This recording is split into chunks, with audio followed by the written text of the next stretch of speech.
when I came to know about the fact कि ऐसा कुछ sir is going to arrange in Baitak House and I'll be able to interact with you one on one for a session at a breeze which is informal, where I can connect with you directly. I felt nahi, this is the right time, right mauka, right opportunity, and I should be here. So first of all, it's good to be here and thank you for coming. So telling you about my journey, how I reached here. So she said that yes, I had it in mind somewhere in the childhood that I'll be an IAS. But that dream was not very clear. We keep on reading about it in the newspaper. कहीं से I would have read, कहीं पढ़ लिया होगा, तो वो दिमाग में आ गया था कि नहीं ऐसा करना है. लेकिन मुझे ये भी नहीं पता था, I didn't even know कि UPSC जैसे कोई एग्ज़ाम है, कि there's an exam, फिर ये होता है वो होता है. I didn't know anything. उसके बाद 11th-12th में I took science. फिर भाई आजकल जो साइंस लेता है वो जेई देता है. फिर जेई दिया मैंने. जेई में मेरा हुआ नहीं. I couldn't qualify. I couldn't even write JEE advance. में थोड़ा केमिकल में इंटरेस्ट था तो वही कॉलेजेस सर्च कर रही थी. फिर पता चला कि LNCT भोपाल में ही है, यहाँ पे केमिकल इंजीनियरिंग मिल सकता है. तो मैंने सोचा इतना दूर जाऊँगी उससे अच्छा चलो भोपाल में ही पढ़ते हैं. और that prove to be a blessing in disguise for me. And when I stayed here for first year में तो ज़्यादा कुछ नहीं सोचा. When I came to the second year and then I started realizing कि ultimately मुझे क्या job करना है, exactly क्या मैं चाहूँगी कि मैं अपनी लाइफ स्पेंड करूँ doing. तो लगा कि ये जो केमिकल इंजीनियर वाला जॉब होगा, whether it is in the public sector, in a public sector undertaking or in the private sector, will not be able to satisfy what I would really like to do. फिर मैं देखती थी कई लोग बोलते थे कि बैंक्स की तैयारी कर सकते हैं. मैं अपना एक्सपीरियंस बता रही हूँ, आप अपने ऊपर मत लीजिएगा. मैं बिल्कुल अपना पर्सनल एक्सपीरियंस बता रही हूँ कि कैसे मैं इस जर्नी में ग्रो अप हुई. और फिर लगा कि वो जॉब बहुत मोनोटोनस है, जाना है बैठना है आना है, कोई ज़्यादा चेंजेस नहीं. और मुझे मोनोटनी ज़्यादा पसंद नहीं. I love changes, variety, diversity, change in my routine, change in where I go, change in what I eat, everything. And then I felt कि ये जो जॉब है of being a civil servant or of being an IAS, ये कैसा job है जो आपको हर दिन नए चैलेंजेस देता है, नई अपॉर्चुनिटीज़ देता है. और फिर वो ड्रीम मैंने कहा कहीं पे जो सुना था बोला था कि नहीं यार IAS बनना है, उसको थोड़ा रीइन्विगोरेट करते हैं, फिर से लाते हैं. एंड देन आई स्टार्टेड कि देखते हैं क्या है. अब मोस्ट जो रेडी रिसोर्स था मेरे पास जो हेल्प कर सकता था, दैट वॉज द इंटरनेट. क्योंकि कॉलेज के साथ पढ़ना था, so I had no option to go to Delhi. अभी मैं ये देख रही हूँ और मैंने अभी भी शायद वो है बिलीव कि UPSC के लिए प्रिपरेशन करना है तो you need to go to Delhi. Delhi is the Mecca of UPSC preparation, ये तो है बात है. बट मुझे फिर फियर था कि will I be able to do it from here. क्या ऐसा हो सकता है कि यहाँ पे रह के भी अच्छी रैंक आ जाए. तो वो बहुत सारे डाउट्स थे जिनके साथ रोज़ चलती थी, रोज़ पढ़ती थी. लेकिन फिर कुछ चीज़ें होती गई, ऐसा लगता गया. फिर मैं आपको ये भी बताऊंगी कि हमेशा मुझे ये लगता था कि क्या मैं अपनी पढ़ाई से, क्योंकि फैमिली में कोई इतना गवर्नमेंट सर्विस में भी नहीं है, इनफैक्ट किसी ने आज तक सिविल सर्विस एग्ज़ाम भी नहीं लिखी थी, ना मेरे पैटर्नल साइड ना मैटर्नल साइड. तो एक नई चीज़ कर रही थी, उसका भी थोड़े डाउट्स थे. तो लगा कि यार पढ़ाई को लेकर के क्या मैं ऐसे किसी पोजीशन पे पहुंच सकती हूँ जहाँ पे सोसाइटी के लिए, छोटे लोगों के लिए, कुछ भी जो लड़कियाँ हैं उनके लिए, जिनका हम हर रोज़ पेपर में पढ़ते रहते हैं, उनके लिए क्या मैं कुछ कर सकती हूँ. और तब लगा कि ये जो सिविल सर्विस का एग्ज़ाम है, ये एक ऐसा दरवाज़ा है जो मुझे वहाँ ले जाकर खड़ा कर देगा. And only because of what I learn and what the knowledge that I gain. फिर लगा कि नहीं, ये लाइन है, इसको कस के पकड़ना है और अच्छे से पढ़ाई करनी है और जाना है. फिर मेरी जर्नी हुई कॉलेज के सेकेंड ईयर से शुरू. थर्ड ईयर में थोड़ा और इंटेंस, फोर्थ ईयर में पूरा डेडिकेट हो गई. और उसी साल यानी last year I have graduated in chemical engineering from LNCT 2018 and I gave my first attempt.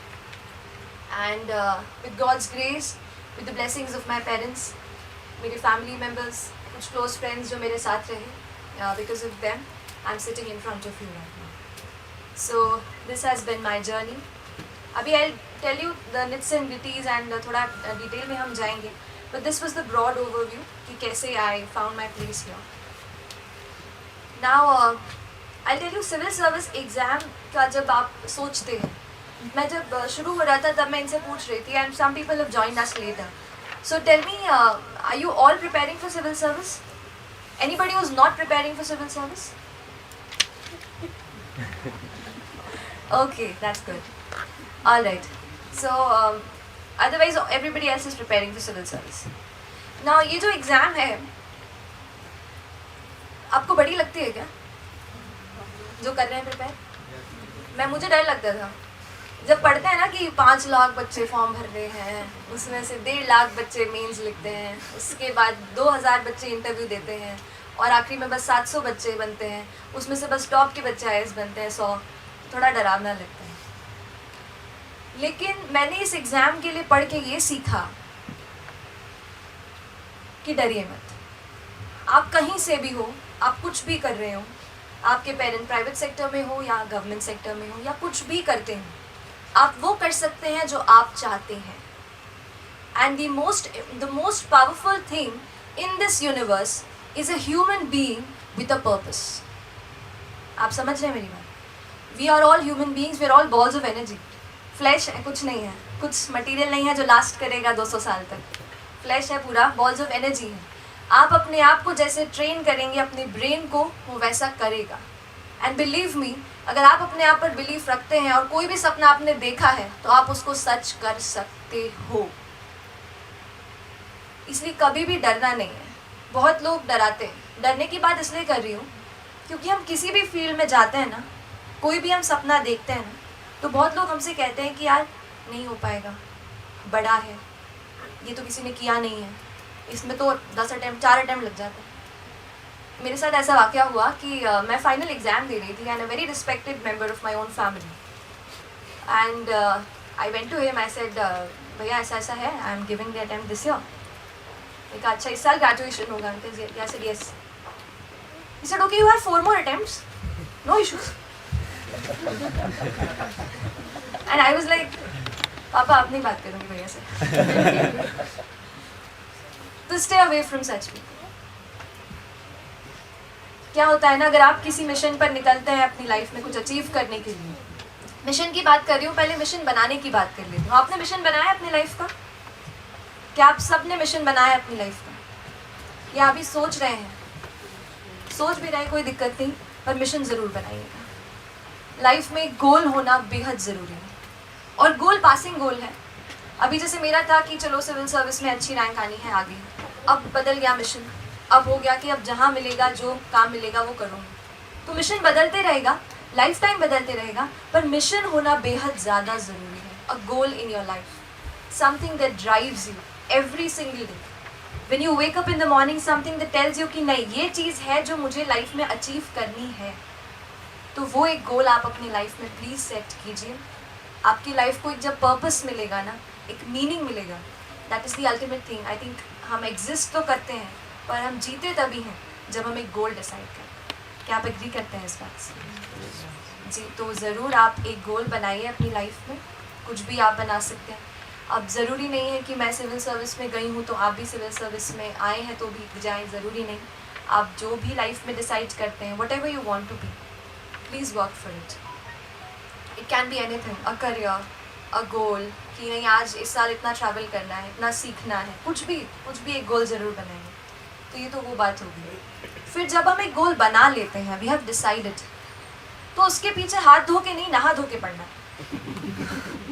आप समझ रहे हो?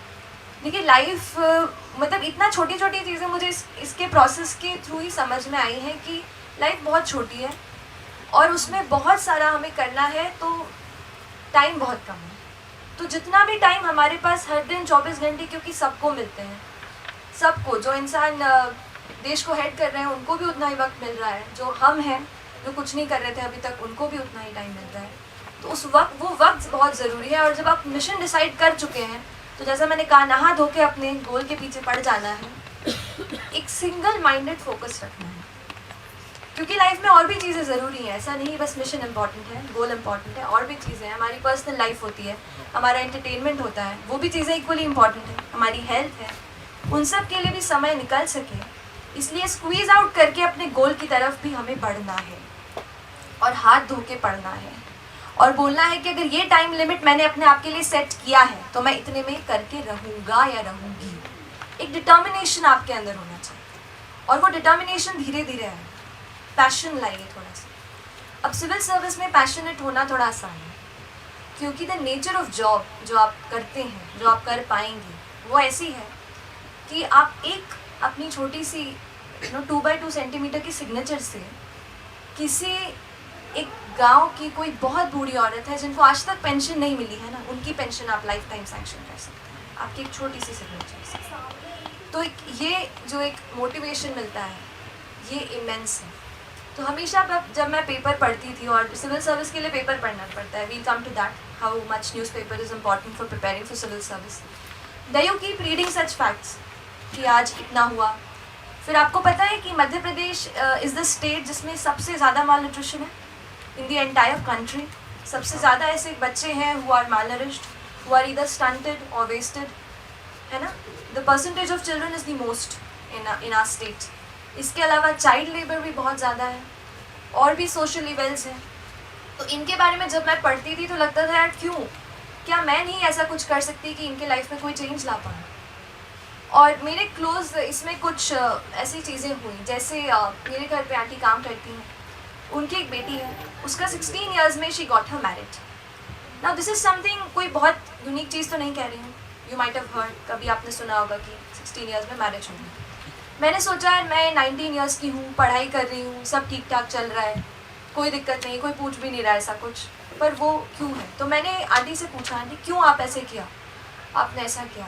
बोलती she is not safe in this locality, she is not safe, I can not take care of her, I have 4 other kids to take care of. मैंने सोचा अपन केवल बोलते रह जाते हैं चाइल्ड मैरिज नहीं, चाइल्ड मैरिज नहीं, उसके पीछे क्या है, क्या हम वो सोच रहे हैं और क्या हम उस पर कुछ कर सकते हैं। तो ऐसी कुछ चीज़ें दिमाग में आती थी जब हम ट्रैवल करते हैं और ट्रैफिक लाइट पे रुकते हैं और कुछ बच्चे बड़ा सा एक न्यूज़पेपर्स का गट्ठा उठा के आपके विंडो पे नॉक करते हैं। तब मैं सोचती थी कि वो बच्चा अभी वहाँ नहीं होना चाहिए। डिस्पाइट ऑल दी, हम सुनते हैं ना कि नेट होता है, वो होता है, ये होता है, despite that fact, that little boy he should not be there in the scorching sun. Do you agree with me? Yes, ma'am. वो लगता था।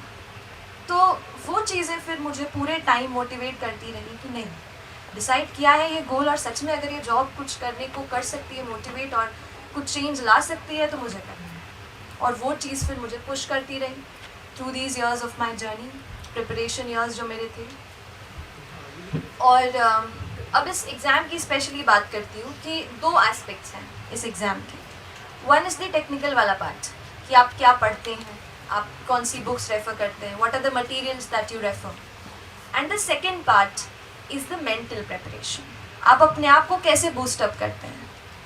देखिए, मैंने कहा कि ये जॉब वैरायटी वाली है, मैंने कहा था, लेकिन इस वैरायटी वाले जॉब तक पहुंचने के लिए बहुत मोनोटनी से गुजरना पड़ता है। जैसे 6 to 8 आवर्स या 5 to 6 आवर्स आपने डिसाइड किए, वो रूटीन आपको हर दिन कंसिस्टेंसी से एटलीस्ट 1 से 1.5 साल तक फॉलो करना पड़ेगा, क्योंकि एग्ज़ाम ही 1 साल की है।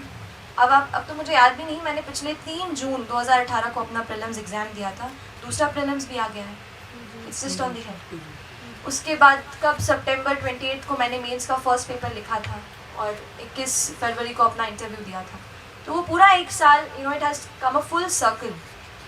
तो ये रिगरस है एग्ज़ाम, लेकिन इफ़ यू हैव डिसाइडेड कि हाँ I really want to step into this, तो फिर पीछे नहीं हटना है।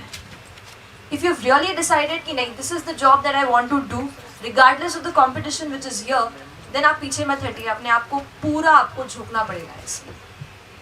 इट रिक्वायर्स अ लॉट, आपका टाइम ले लेगी, आपकी एनर्जी ले लेगी एग्ज़ाम, आपका माइंडसेट, आपका सब कुछ, जो भी आपका मोटिवेशन है, पॉजिटिविटी है, सब कुछ आप इसमें डाल देंगे। और अगर डालेंगे, वो कहते हैं ना हम यज्ञ करते हैं, आहुति डालते हैं, तो आहुतियाँ हैं बस अपने टाइम की, एनर्जी की, अपने थॉट्स की, विचारों की। पर अगर आप इसमें सब कुछ अपना डालते हैं तो मैं आपको आश्वस्त करती हूँ कि जो है ना, जैसे यज्ञ डालकर वर्षा होती थी, तो इस यज्ञ में आप ये डालिए, पक्का सक्सेस की बारिश होगी। लेकिन डेडिकेट करना है अपने आप को, पूरी तरह से सिंगल माइंडेड फोकस रखना है। रास्ता बड़ा है, आसान नहीं है, पर डूएबल है ना, कर सकते हैं। मैंने किया यहीं पर रहकर, तो आप भी कर सकते हैं। ये एक मैसेज और देना चाहती हूँ, क्योंकि दिल्ली वाला फीलिंग ना बहुत ही टेरिफाइंग था मेरे लिए। मैं दिल्ली गई थी जब मैं 1 साल की थी, उसके बाद मैं दिल्ली गई मॉक इंटरव्यू देने के लिए। वो एक मेरा स्पैन था दिल्ली के साथ एक्सपीरियंस। अब जाना होता रहता है, लेकिन उस टाइम पे जब मैं जनवरी में गई थी मॉक इंटरव्यूज़ देने के लिए, अब मॉक इंटरव्यू का ऐसा हुआ कि मेंस तो दे दिया, प्रीलिम्स भी दे दिया, पर यहाँ पे कोई नहीं मिला जो मॉक इंटरव्यू ले सके। एंड मेरे मन में था कि नहीं, I don't have to leave any stone unturned. अगर यहाँ तक पहुँची हूँ इस एग्ज़ाम में तो आगे तो करना है। मैंने कहा चलो, पहली बार मम्मी को लेके गई। तो जब वो ओल्ड राजेंद्र नगर, आपने सुन रखा होगा, सिविल सर्विस एस्पिरेंट्स, मैं वहाँ रहा हूँ ओल्ड राजेंद्र नगर जी। तो सर जब मैं ओल्ड राजेंद्र नगर की उन गलियों में गई, I was terrified because her street पे, हर बिल्डिंग पे यूपीएससी, 500 रुपये में ज्योग्राफी की क्लास, 1000 रुपये में पॉलिटी कंप्लीट। ऐसा था, मैंने कहा यार मैं अगर यहाँ पे रहती ना 1 साल भी, मैं नहीं कर पाती। बट वो अपना अपना पर्सपेक्टिव है, मैं अपना पर्सनल बात बता रही हूँ कि मेरे साथ ऐसा हुआ। फिर लगा अच्छा किया भोपाल में रही, मम्मी के हाथ का खाना खाया, पापा के साथ बातें करती रही। मेरा भाई भी आज आया हुआ है, उसके साथ बहुत मस्ती भी की है, अथर। एंड उस सारे एटमॉस्फेयर में रहकर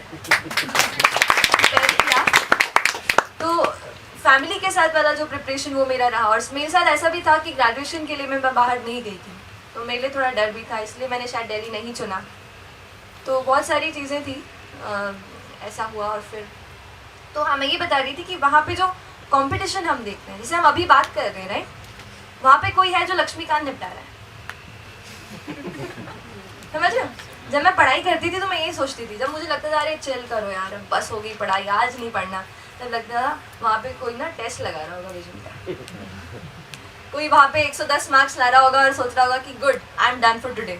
पर उससे कम्पीट करना है मुझे, जो सब कुछ छोड़ के वो राजेंद्र नगर में रह रहा है यहाँ से, तो मुझे अपना 100% देना ही पड़ेगा। आप ये अगर डेडिकेशन ले आए तो आप कहीं भी रहते हैं आप प्रिपेयर कर सकते हैं इस एग्ज़ाम में। आजकल इन्फॉर्मेशन एज जो आ गई है ना, इंटरनेट पे इतने सारे रिसोर्सेज हैं, टेल यू कि ऐसा कोई हार्ड एंड फास्ट नहीं है कि कहीं जाना पड़े, रिलोकेट होना पड़े।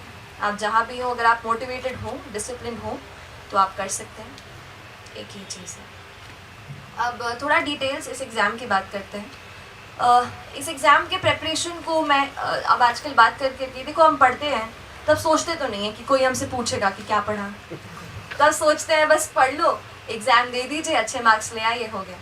लेकिन अब when I am recollecting things कि व्हाट आई डिड, कौन सी बुक्स मैंने पढ़ी, किस लेवल से प्रिपरेशन किया, तो कुछ चीज़ें मेरे समझ में आई हैं। 4 फेजेस में, ब्लॉक्स में मैं डिवाइड करूँगी इस प्रिपरेशन को। The first is the newspapers, sources को, right. Newspapers ultimate base line source है आपकी प्रिपरेशन के लिए। अगर आप सिविल सर्विस एग्ज़ाम की प्रिपरेशन करते हैं और नहीं करते हैं तो खैर पढ़िए ही, लेकिन अगर आप सीएसई की प्रिपरेशन कर रहे हैं तो न्यूज़पेपर आपके लिए अल्टीमेट गाइड है, जो आपको सारे व्यू पॉइंट्स बताएगा। एडिटोरियल्स हम पढ़ते हैं, हम उसमें पढ़ेंगे, कभी कोई एडिटोरियल राइटिस्ट होता है, कभी लेफ्टिस्ट होता है, तो जब हम पढ़ते हैं उसको तब हमें समझ में आता है कि नहीं असली में मुद्दा चल क्या रहा है, असली में हमारा व्यू पॉइंट होना क्या चाहिए। और वो चीज़ आपको कोई कोचिंग का मटेरियल और कोई किताब नहीं बता सकती। किताब हर टॉपिक को हमें कवर करना है, और वो हम तभी कर सकते हैं जब हम सिलेबस रखते हैं। अब सिलेबस का इंपॉर्टेंस मुझे एक और चीज़ में कैसे समझ आया कि आपको पता है मैं कॉलेज के साथ प्रिपेयर कर रही थी, तो I was doing chemical engineering in LNCT। तो अब वहाँ पे थोड़ा दिक्कत था, कुछ नोट्स कुछ नहीं था, क्लास में जितना पढ़ लिया फिर बाकी खुद को पढ़ना है। तो लाइब्रेरी से I used to bring books, और जो IGPV का सिलेबस है वो आई यूज्ड टू कीप। फिर 1 से 1.5 महीने पहले पूरा मैं प्लान आउट कर लेती थी कि इतने मेरे 5 × 5 25 चैप्टर्स हैं, 5 सब्जेक्ट होते हैं, हर सब्जेक्ट में 5 यूनिट होता है इंजीनियरिंग में। तो वो मैं डिसाइड कर लेती थी, हर दिन डिसाइड कर लेती कि आज ये 1 चैप्टर 2 चैप्टर निपटाना है। ऐसे में पूरा 1 से 1.5 महीना सिलेबस के बलबूते पे, क्लास अटेंड की हो नहीं की हो, मैंने वहाँ पे निकाला है। और सेकेंड ईयर में जब मैंने ये प्रिपरेशन भी शुरू कर दी थी, उसी ईयर में मेरे RGPV में थ्योरी मार्क्स में सबसे हाई आए, मतलब पूरी यूनिवर्सिटी में आई स्कोर्ड दी हाईएस्ट। तो वो मेरे ख्याल से मैं केवल ये कन्वे कर रही हूँ आपको कि सिलेबस को पकड़ के पढ़ाई करना कितना ज़रूरी है। बस सिलेबस का वो कीटम उठाओ, मैं तो बस कीटम उठाती थी, कोई बुक में मिला नहीं मिला जाने दो, सीधा नेट पे डाला, NPTEL का कोई लेक्चर मिल गया, कुछ भी कहीं से सोर्स मिल गया, I used to make my own notes. Notes वाली जो बात है वो बहुत ज़्यादा ज़रूरी है। तो आप अपने खुद के नोट्स बनाइए, भले ही कितना भी आपको बोरिंग लगे। पर वो नोट्स बनाना अल्टीमेट गाइड है आपका। वो आपको किसी का नोट, किसी का भी वो नहीं दे पाएगा। जो आपके खुद की लैंग्वेज, खुद के हाथों से बनाई गई जो चीज़ होती है ना, वो सबसे अंडरस्टैंडेबल होती है। मेरे केस में ऐसा था। तो एक ये चीज़ हो गया। देन दूसरी चीज़ जो है ultimate after syllabus is the previous year papers. Previous year papers हमें ये बताते हैं कि ये जो एग्ज़ाम है ये हमसे अल्टीमेटली क्या एक्सपेक्ट कर रही है, what does it want us to know. वो क्या चाहते हैं कि वहाँ पे हम जाएं तो हम सारे रिवर्स के नाम पढ़ के जाएं, या फिर हम नेशनल पार्क्स के नाम पढ़ के जाएं, बायोस्फीयर रिजर्व्स पढ़ के जाएं। ये आपको तभी पता चलेगा when you go through the previous year papers. तो whatever exam you preparing for, whether it for bank, PO, SSC, we prepare for lot of exams, GATE है ना, कोई MBA देता है, कुछ भी करते हैं। तो ये दो चीज़ें अपने साथ रखिए। ज़रूरी नहीं है बस कोचिंग ने जो मटेरियल दिया है वही रेफर करना है, अपना खुद का भी एक मटेरियल बेस तैयार करना है। और ये दो चीज़ें आपको हेल्प करेंगी, the syllabus and the previous year papers. तो ये तो दो चीज़ें हो गई। And then the 4 blocks I was talking about, the first was newspaper, the second is the NCERTs। NCERTs 6 to 12th पढ़ सकते हैं आप, से केवल सोशल साइंसेस की, साइंस की पढ़ने की आवश्यकता नहीं है। साइंस का आप 12th स्टैंडर्ड का बस बायोडाइवर्सिटी वाला बायो का चैप्टर पढ़ सकते हो। बाकी इतना कोर साइंस नहीं पूछते हैं। UPSC, MPPSC में मैंने देखा है कि पूछते हैं। तो आप किस एग्ज़ाम के लिए प्रिपेयर कर रहे हैं उस पर बेस्ड आपका पूरा कस्टमाइज्ड वो होगा बुक लिस्ट। तो UPSC में क्योंकि कोर साइंसेस नहीं पूछा जाता है, प्रीलिम्स में और मेंस में भी नहीं, एप्लीकेबल पूछते हैं, तो आप उसको स्किप कर सकते हैं। केवल सोशल साइंसेस पढ़ सकते हैं 6 to 12 NCERTs। NCERTs बेस होती हैं। एक बात स्टोरीज, तो अब जैसे 7th स्टैंडर्ड की पढ़ोगे आप, तो मुझे पहले लगता था कि यार क्या मतलब है ना 7th स्टैंडर्ड की NCERT ज्योग्राफी की पढ़ के कि अर्थ इज़ राउंड। पर जब मैंने इसकी बुक पढ़ी 7th की, जब मैं पढ़ रही थी तब 6th में था, तो 6th की पढ़ी तो मुझे लगा यार ये चीज़ तो I had just forgotten and this is this fact is something just slipped out of my mind. तो बेहद ज़रूरी है कि आप 6th स्टैंडर्ड से शुरू करके 12th स्टैंडर्ड तक जाइए। बहुत सी चीज़ें हैं जो चली जाती है दिमाग से, जो हमें फिर से रिफ़्रेश करना बेहद ज़रूरी है। So please read that NCERTs। जो 3rd ब्लॉक आता है इस प्रेपरेशन का, that is the standard books. हर हमारे सब्जेक्ट के लिए, जैसे पॉलिटी हो गया, उसके लिए भी ऑलरेडी लक्ष्मीकांत एडिशन है ना, वहाँ पे थोड़ा एडवांस जाना है तो DD बासु पढ़ सकते हैं अगर मेंस के लिए पढ़ रहे हैं तो, नहीं तो प्री के लिए लक्ष्मीकांत है। उसके बाद इकोनॉमी है तो मेरी बेस बुक रमेश सिंह थी उसके लिए। फिर ज्योग्राफी है तो GC लियांग, NCERTs, मैप्स, ऐसा था मेरा। ऐसे करके हर इसके लिए हमारा एक बेस बुक होता है।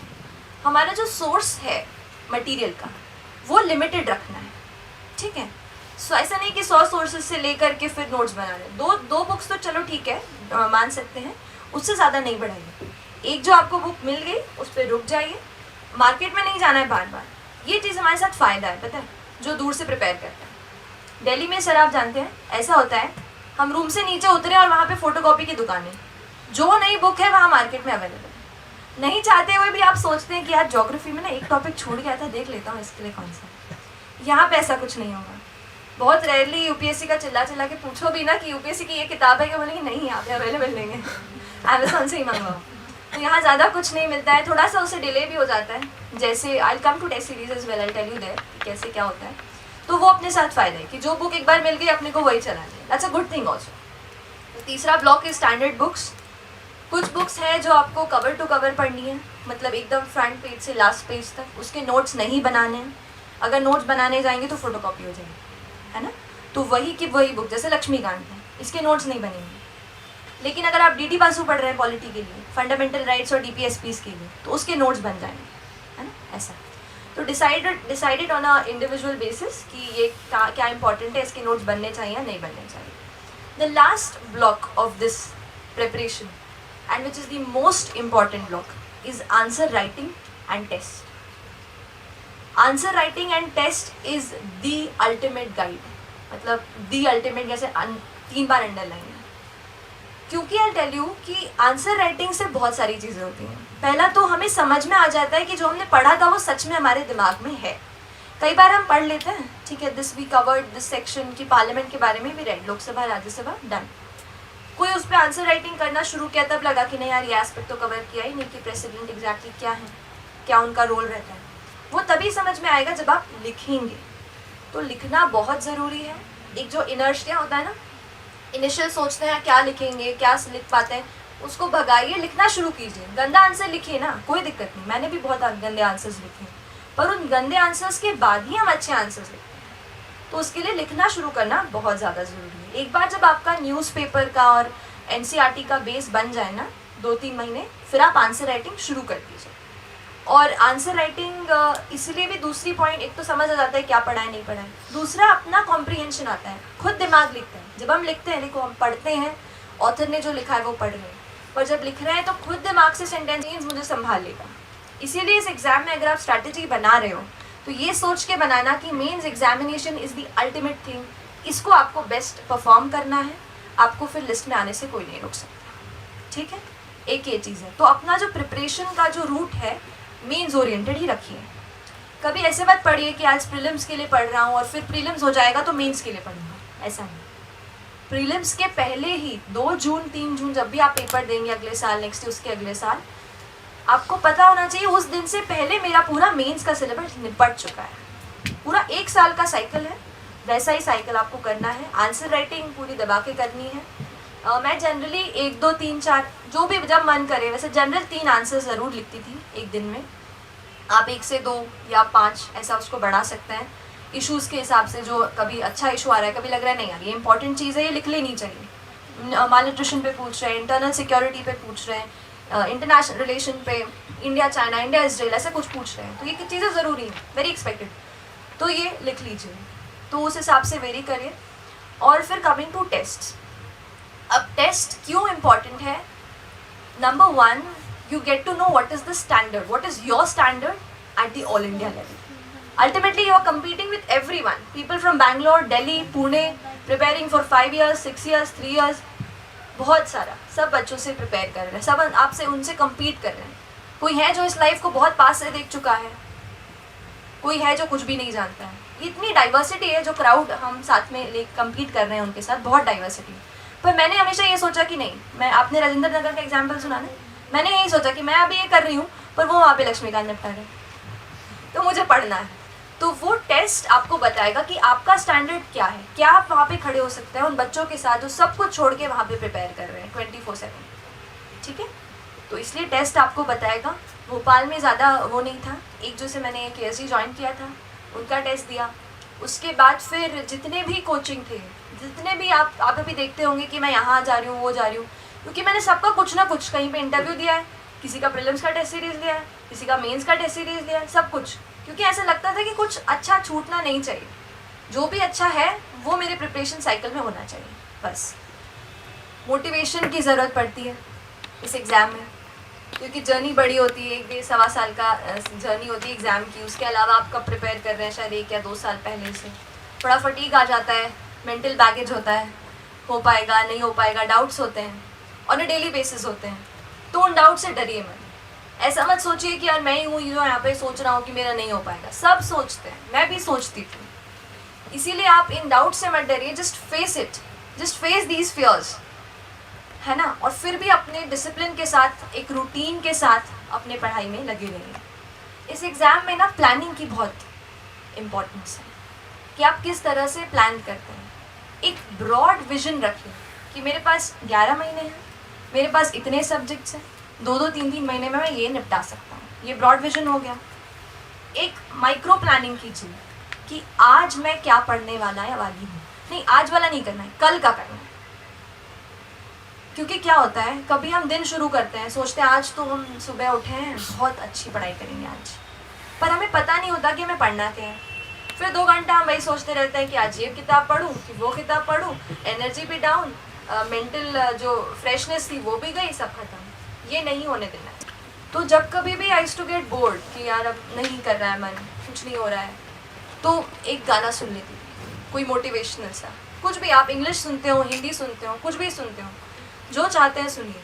मैं इंग्लिश के वो एक यूट्यूब पे चैनल है फियरलेस मोटिवेशन करके, team fearless, I don't exactly remember the name, उसके इतने ऑडियो सुनती थी, आई कांट टेल यू, पूरे डाउनलोड करके I kept in my phone, और ये जो भी जहाँ भी सुन पाई सब तरफ रख लिया, कहीं भी जाऊँगी तो ये मेरे पास होने चाहिए। सोने के पहले I used to listen to that. वो ऑडियोज़ आप सुनेंगे ना सर, आप सुनेंगे वो ऑडियोज़, वहाँ पे वो ऐसा बोलता है, you just can do it everything, there is nothing in this world is unachievable, ऐसा करके इतना वो आपको बूस्टअप कर देता है, इतना एनर्जी आ जाती है। तो मुझे उससे बहुत, मैं जैसे कह रही हूँ कि म्यूज़िक आपको रिवायर करता है, वो मुझे मिल जाता था। और हम ये मतलब मैंने कहीं पढ़ा है कि हमारा जो सबकॉन्शियस माइंड है वो जगता रहता है despite the fact that our body is sleeping. You agree with this? ऐसा है? सो क्योंकि हमारा हार्ट बीट करता रहता है, हमारा सबकॉन्शियस माइंड जगता रहता है, हम ही केवल एक बेड पर लेटे रहते हैं, तो उस सबकॉन्शियस माइंड को सिग्नल हमें उस टाइम पे देना है when we are sleepy types. वहाँ पे आप ये गाना सुनिए, अपने आप को ये फीड कीजिए दिमाग में कि you can do it, this nothing in this world that you can't achieve stuff, ऐसा करके अपने आप को थोड़ा सा बूस्ट करते रहना है हर दिन। थोड़ा ड्रामेटिक साउंड करता है, ये क्या हो रहा है, क्या बोल रही है, बट मैंने ही किया है, और अगर कुछ भी मैंने किया है और अगर यहाँ पे पहुँची हूँ तो बनता है कि मैं आपको बताऊँ। तो एक ये चीज़। और जैसे ही सुबह उठती थी फिर से वही गाना, फिर से वही सुन लिया, you have to do it, ऐसा करके। एक था वहाँ पे एक अनब्रेकेबल करके एक है टाइटल, आप सुनोगे, वो कहता था अनब्रेकेबल, यू आर अनब्रेकेबल। एक है you are a different breed, आप ऐसी ब्रीड हो जो सबसे अलग हो, ऐसा कुछ भी। अपने आप को बस कुछ नहीं है, देखो क्या है ना, ये अल्टीमेटली मुझे एक चीज़ समझ में आई, दिमाग है उसको ट्रेन करना है, कुछ भी नहीं है। और सबके पास सेम है। मैं महाराष्ट्र गई थी and there was one girl जो मुझसे कहती है कि शी वाज आस्किंग क्वेश्चन, ऐसे ही सिविल सर्विस है, ऐसे ही पढ़ाई से। तो शी सेड कि दीदी ऐसा होता है ना, कुछ बच्चे होते हैं जिनका दिमाग, जिनमें ज़्यादा दिमाग होता है, और कुछ बच्चे होते हैं जिनमें कम दिमाग होता है। तो मैं उन बच्चों में से हूँ जिनमें कम दिमाग है, तो आप मुझे बताओ कि मैं कैसे पढ़ाई करूँ। मैंने कहा एक तो आप एक बात सुनो, ऐसा कुछ नहीं होता है कि जिनमें कम दिमाग होता है और ज़्यादा दिमाग होता है, कुछ नहीं होता है यार, कुछ भी नहीं है ऐसा सच में। और सच में आप लिमिटलेस हो जाइए। अपने अल्टीमेटली एग्जाम देनी है, कुछ गोल अचीव करना है, कुछ भी आपको लाइफ में करना है ना, आपके दिमाग को ही बस ट्रेन करना है, उसको ही बस बताना है कि नहीं यार ये है, बस बस यही है मेरा अल्टीमेट, ये आपको करना ही पड़ेगा। दिमाग को हमें समझाना है कुछ भी करके। तो आप म्यूज़िक से करो, मम्मी से बात करके करो, फ्रेंड के साथ बात करके करो, गाने सुन के करो, मूवी देखा हो, दंगल देख ली थी मैंने अपने फैमिली के साथ। पापा से कहा पापा ये अच्छी मूवी है और बहुत अच्छे रिव्यूज़ आ रहे हैं, क्या चलो। हम सब पाँचों के पाँचों हम पहुंच गए दंगल देखने। और वहाँ पे उसमें तो दलेर मेहंदी का गाना है, द टाइटल सॉन्ग। अब बस अब वो गाना मुझे पसंद आ गया, इतनी बार सुना है आपको मैं बता भी नहीं सकती।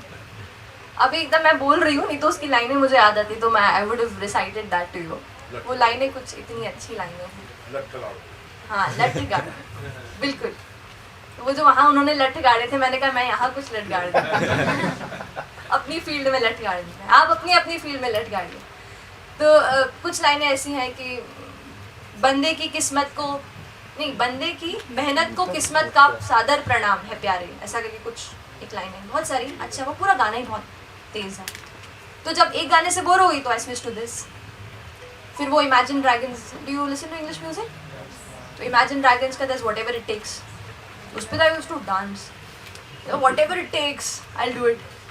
मेरे इसमें प्रिपरेशन में बहुत मैंने, ठीक है पढ़ाई हम करते हैं, लिखते हैं हम, आंसर सब हैं, पढ़ते हैं हम सेम बुक्स से, तो ऐसा क्या है जो हमें जुनून ज़्यादा लाता है?